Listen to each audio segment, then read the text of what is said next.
Hello students, आज मैं आपके लिए लेके आया हूँ क्लास 10 का एक्सरसाइज 1.1 का सेकंड सम। तो इसकी स्टेटमेंट क्या है? दर्शाइए कि कोई भी धनात्मक विषम पूर्णांक 6 क्यूब + 1 या 6 क्यूब + 3 या 6 क्यूब + 5 के रूप का होता है। स्टूडेंट्स, बहुत इजी सम है ये। इसको इसमें क्या करना है आपको? यूक्लिड डिवीजन एल्गोरिथम जो हमने की थी पहले, उससे कंपेयर करके चलना है और ये सम हो जाएगा। इसमें नोट करने की क्या चीज है कि जो ये दे रखा है धनात्मक विषम पूर्णांक, यानी विषम की बात कही है यहाँ पर, यानी इवन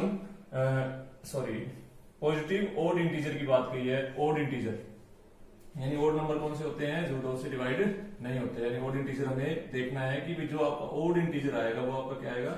6 क्यूब + 1 या 6 क्यूब + 3 या 6 क्यूब + 5 के रूप का ही आएगा। इनके अलावा और नहीं आ सकता अगर हम इसको स्टेटमेंट को देख के चले तो ये हमें प्रूव करके चलना है। तो इसके लिए हम क्या करेंगे? एक इंटीजर की बात कही है तो हम वो इंटीजर मान के चलेंगे। तो क्या करेंगे इसमें? माना ए एक धनात्मक पूर्णांक है, यानी हमने ए कोई नंबर मान लिया, कोई भी एक पूर्णांक इंटीजर मान लिया, ठीक है, और वो पॉजिटिव इंटीजर है। तो अब क्या करना है? अगर हम इसका यूक्लिड विभाजन एल्गोरिथम से कंपेयर करें, यूक्लिड विभाजन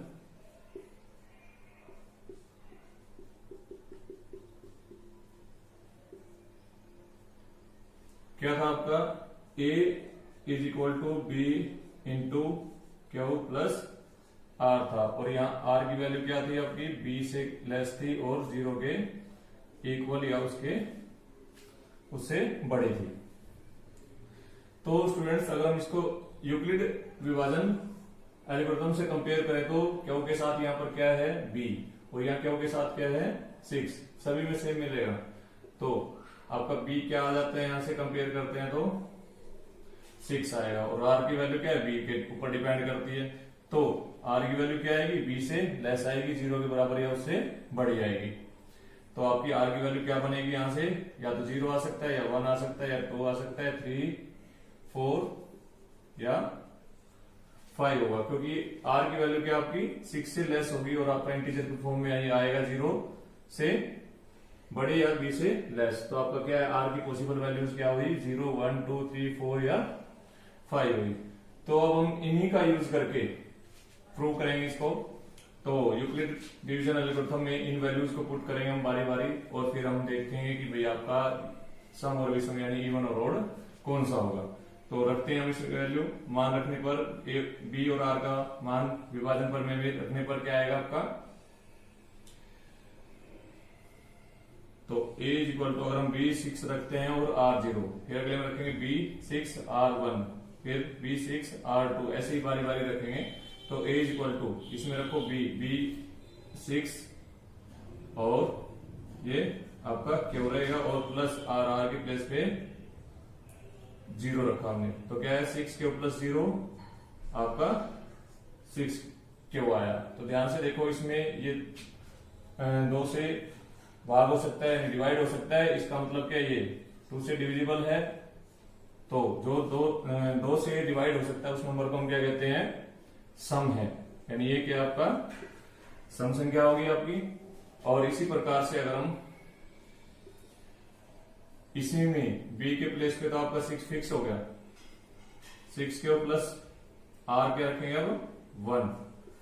तो ध्यान से देखो आपका क्या बना? ये 6Q+1, यानी इसमें 2 कॉमन नहीं है। तो इसका मतलब क्या है? 2 कॉमन नहीं आ रहा, तो ये 2 से डिवाइड नहीं हो सकता। तो इसका मतलब क्या है? ये आपका जो 2 से नंबर डिवाइड नहीं होता वो क्या होगा? विषम। यानी ये क्या आ गया? विषम आ गया। इसी प्रकार से हम अगर आगे चलें तो B के प्लेस पे क्या आएगा? 6Q और R क्या हो जाएगा आपका? 2 रखेंगे। तो ध्यान से देखो, इसमें 2 कॉमन है दोनों टर्म्स में। 6 भी 2 से डिविजिबल है और ये 2 तो है, तो 2 कॉमन आ जाएगा इसमें। तो 3Q+1। तो इसमें क्या है? आपका ये वाली टर्म आपकी 2 से डिवाइड हो सकती है। तो जो 2 से डिवाइड हो सकता है वो क्या होता है? सम।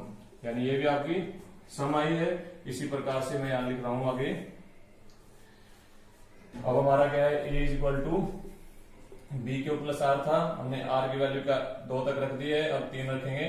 बी क्या है आपका 6 क्यू प्लस आर क्या आएगा अब 3, यानी इसमें क्या है, ये 2 से डिवाइड नहीं हो रहा क्योंकि इसमें 2 कॉमन नहीं है, तो ये आपका क्या आ गया विषम। अब इसी प्रकार से अगर हम बी तो आपका 6 रहेगा और आर की जगह क्या रिप्लेस हो जाएगा 4। तो ध्यान से देखो इसमें 2 कॉमन आ रहा है, 2 कॉमन आ रहा है तो क्या आएगा 3 क्यू प्लस 2, यानी ये 2 से डिविजिबल है, तो ये आपका आ गया सम।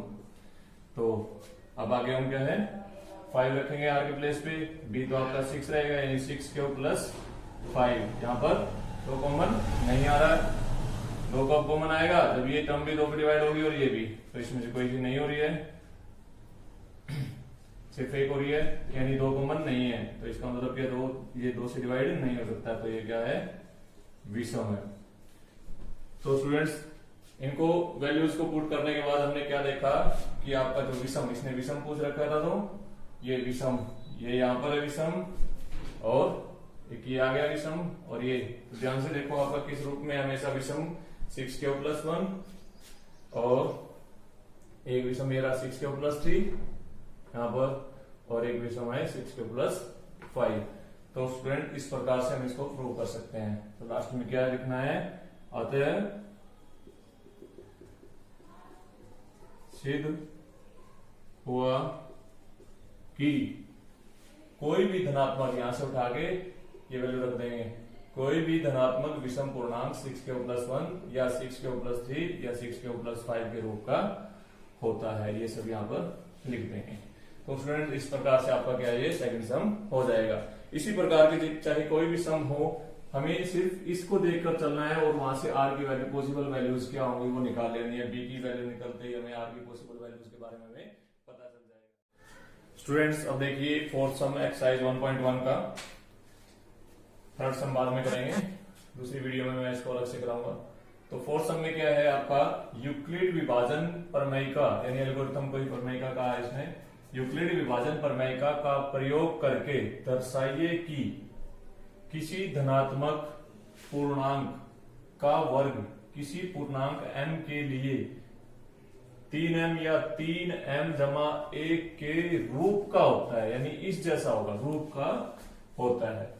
स्टूडेंट्स इस सम को हम कैसे करेंगे, तो इनको ध्यान से देखने से हमें क्या पता चला कि जो आपका 3m या 3m प्लस 1 है, तो क्या करेंगे इसमें b तो आपका कंपेयर करें विभाजन एल्गोरिथम से, यूक्लिड से, तो क्या आएगा b, यहाँ पे क्या दिख रहा है आपका 3 की तरह है।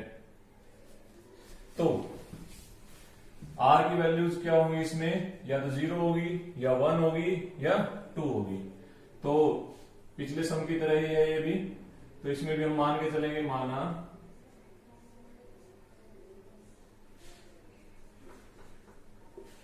माना a एक धनात्मक पूर्णांक है और यहां r क्या होगा, इसे किस रूप में लिख सकते हैं, r तो आपका क्या होगा, या तो 0 होगा या 1 होगा या 2 होगा, क्योंकि आपका क्या है 3 से कम ही रहेगा। तो इसे किस रूप में लिख सकते हैं, m के प्लेस में कुछ भी रिप्लेस कर सकता हूं, q x y z something, कुछ भी इस रूप का होना चाहिए, जरूरी नहीं है m ही लेके चले। तो हम इसे किस रूप में लिखेंगे, 3q मान लेना इसे, 3q या 3q प्लस 1 या 3q प्लस के रूप में लिख सकते हैं।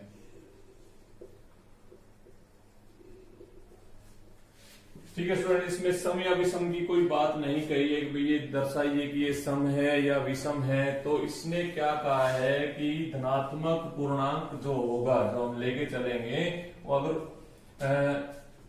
उसका वर्ग करें, कोई भी पूर्णांक आपका m कुछ भी हो सकता है यहाँ पर, अगर उसका वर्ग करें तो उसका जो वर्ग आएगा वो या तो 3m या 3m+1 के रूप का होगा। तो स्टूडेंट्स इसके लिए हमने क्या किया, हमने एक धनात्मक पूर्णांक मान लिया और इसको हम किस रूप में लिख सकते हैं, देखो यहां से r का हिंट मिल गया आपको, या तो 3q+1 या 3q+2 के रूप में इसको हम लिख सकते हैं। अब इसने वर्ग की बात कही है तो जो ये आपके हमने माने हैं कि भाई इस रूप में लिख सकते हैं, इनका हम वर्ग करेंगे बारी बारी से और इनका जो वर्ग आना चाहिए वो क्या है, इस रूप में आना चाहिए, इसने ये कहा है। तो 3q का वर्ग करेंगे, फिर 3q+1 का वर्ग करेंगे और 3q+2 का वर्ग करेंगे। तो 3q का वर्ग करने पर क्या है आपका यहाँ पर 3 का स्क्वायर, देखो इनको हम अलग अलग लिख सकते हैं, यानी 3 का स्क्वायर q का स्क्वायर। 3 का स्क्वायर क्या लिखेंगे हम, हमें तो 3 की फॉर्म में चाहिए, हम 9 नहीं करेंगे, इसका बाद में ब्रेक करना पड़ेगा क्योंकि 3 × 3 और ये q स्क्वायर ऐसे कैसे रख दिया। ठीक है स्टूडेंट्स, तो हम क्या देखते हैं यहाँ पर 3 तो आपका अलग आ गया और ये m आपका 3q स्क्वायर के रूप में आ गया। तो इसको मैं छोटा करने के लिए क्या करूंगा, इसको 3k1 नाम दे दिया मैंने। यहां पर k1 क्या है आपका 3q स्क्वायर है। ठीक है, तो हमारा इसका 3q का स्क्वायर करने पर किस फॉर्म में आया, 3m की फॉर्म में आया, यानी 3m की जगह पर क्या आ गया आपका k1 मैंने इसको नाम दिया है, ना भी दोगे तो चलेगा, तो वो थोड़ा सा सिंप्लीफाई यानी अच्छा दिखे इसके लिए मैंने इसको k1 नाम दे दिया। इसी तरह से आगे हम अगर हम दूसरे नंबर का यानी आपका 3q+1 का स्क्वायर करते हैं तो क्या आएगा, इसका स्क्वायर किस तरह से होगा, देखो a+b की फॉर्म में है ये, तो a+b की फॉर्म के अकॉर्डिंग इसका हम स्क्वायर करेंगे। तो a+b का स्क्वायर क्या आता है आपका a² + 2ab + b²। इस फॉर्म में अगर हम इसको चेंज करें तो क्या आएगा a² यानी a यहां पर क्या है 3q का स्क्वायर + 2ab, 2a क्या है 3q और b क्या है 1, यानी 3q × 1 + b² यानी 1 का स्क्वायर। ठीक है स्टूडेंट्स, इस तरह से हमने इसका स्क्वायर कर दिया। इस फॉर्मूले का फिर बाद में भी काम आएगा ये।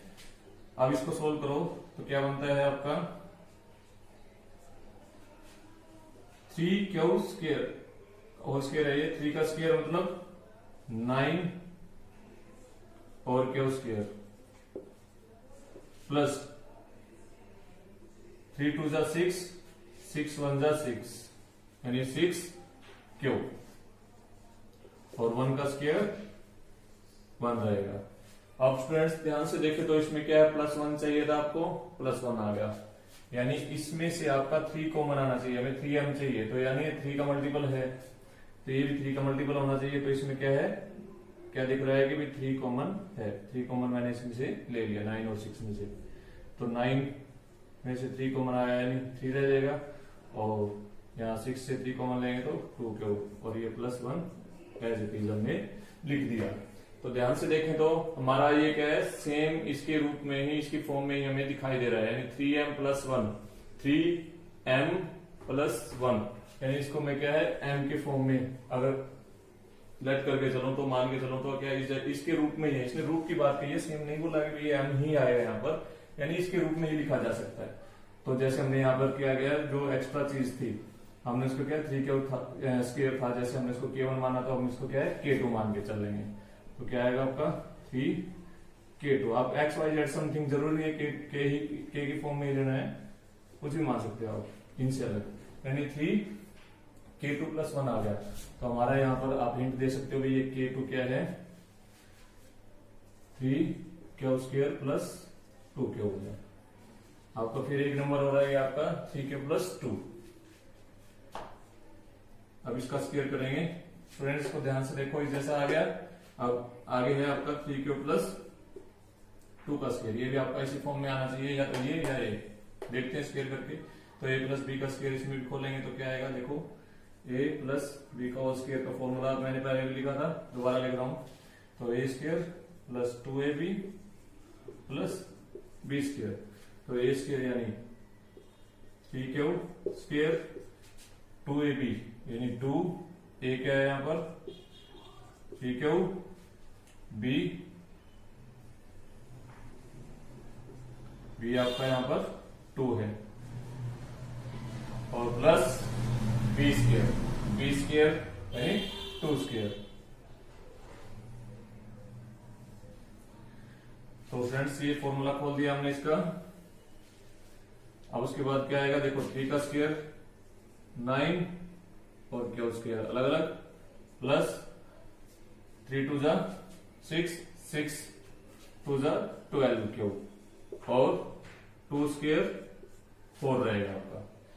अब हमारा इस रूप में नहीं आ रहा तो देखो ध्यान से अगर हम देखें तो हमें तो यहाँ पे 3 कॉमन चाहिए और प्लस 1 चाहिए, या तो 3m के फॉर्म में बने या इस फॉर्म में बने। तो हम क्या करेंगे इस 4 को ब्रेक कर देंगे। 4 को क्या है 3 प्लस 1 में, यानी हमें प्लस 1 चाहिए था अलग निकाल लिया और बाकी जो ये था ये एज इट इज हम यहाँ लिखेंगे 9 क्या स्क्वायर प्लस 12 क्यूब। तो इसमें ध्यान से देखो स्टूडेंट्स कि 3 कॉमन है, देखो 9 में भी 12 में भी और 3 में तो था ही। तो हमने क्या इसमें 3 कॉमन ले लिया। 3 कॉमन आएगा तो क्या आएगा अंदर 3 क्या स्क्वायर और 4 क्यू प्लस 1 बच जाएगा और प्लस 1 यहाँ पर। तो स्टूडेंट देखा इस जैसा ही आ गया ना इसी रूप में। तो हम इसको क्या लिख सकते हैं 3, मैंने इसको K3 नाम दे दिया, अलग नाम दे दिया प्लस 1। तो 3 K3 प्लस 1 आ गया तो बन गया इस फॉर्म में 3m प्लस 1 की फॉर्म में। और यहाँ पर K3 आपका क्या है हिंट के लिए लिखेंगे 3q square plus 4q plus 1 है। ये आपका ये हमने हिंट दे दिया। तो यहां सिद्ध हुआ कि आपका जो कोई भी अगर हम पूर्णांक लेते हैं वो क्या है हमेशा 3m या 3m प्लस 1 के रूप में ही आएगा उसका वर्ग करने पर। तो हमने यहाँ पे 3q प्लस 1 और 3q प्लस 2 लिया। अगर कोई भी नंबर लेते हैं इस तरह से हम तो उसका भी क्या है इसी रूप में ही आएगा, इससे अलग नहीं आएगा। तो यहाँ पे सिद्ध हुआ कि पूर्णांक का कोई भी धनात्मक पूर्णांक है उसका वर्ग करते हैं तो पूर्णांक m के लिए 3m या 3m प्लस 1 के रूप का ही होगा।